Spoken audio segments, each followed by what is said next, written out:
तो देखिए कक्षा 9 का बहुपद का चैप्टर है और बहुपद के शून्यक हम आज पढ़ रहे हैं।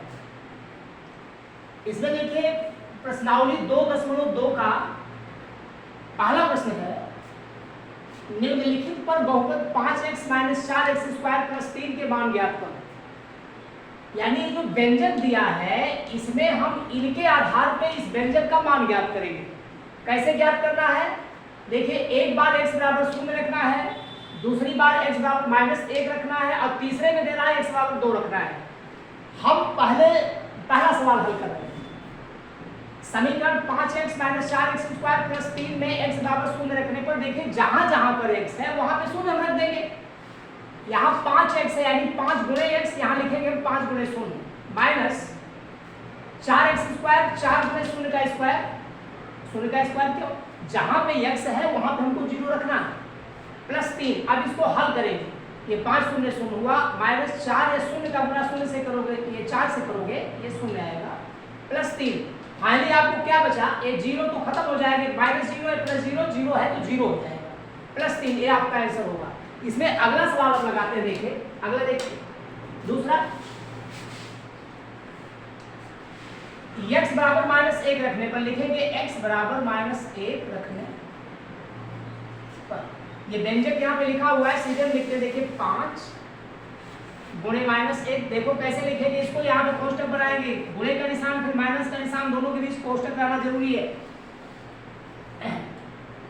-4 गुणे -1 का स्क्वायर, 1 का स्क्वायर क्यों रखा गया? यहाँ पर x² है तो -1 का स्क्वायर हमने दिया, प्लस 3। अब इसको हल करेंगे, 5 का -1 से गुणा करोगे -5 आ जाएगा, -1 गुणे -1 प्लस 1 आएगा, उसका 4 से गुणा करोगे आप, 4 करने 4 आएगा, -4। ये माइनस यहाँ पहले से है, प्लस 3। इसको और हल करिए, देखिए माइनस माइनस आपस में जुड़ जाते हैं, समान चिन्ह हमेशा आपस में जुड़ते हैं। -4 5 ये दोनों मिलके होंगे -9 और प्लस 3। देखिए माइनस प्लस में कभी पटती नहीं है, माइनस समान चिन्ह हमेशा जो है जुड़ते हैं और विपरीत चिन्ह घटते हैं। अब -9 में से प्लस 3 घटेगा, कितना आ जाएगा? -6। आंसर आया इतना ना, ये आंसर हो गया। तीसरा भी लगा लेते हैं, देखिए x बराबर 2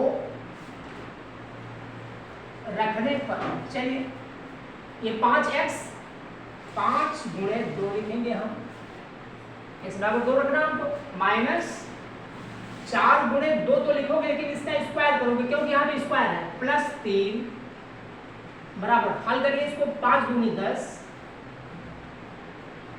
ये 2 दूनी 4 होगा और 4 का गुणा 4 में करोगे -16, प्लस 3। सारे प्लस को एक साथ जोड़िए, प्लस 10 और प्लस 3 मिलके हो जाएगा 13, -16। अब 13 में से 16 नहीं घटेगा, 16 में से 13 ही घटा देंगे, कितना आएगा? -3 आया ना उत्तर।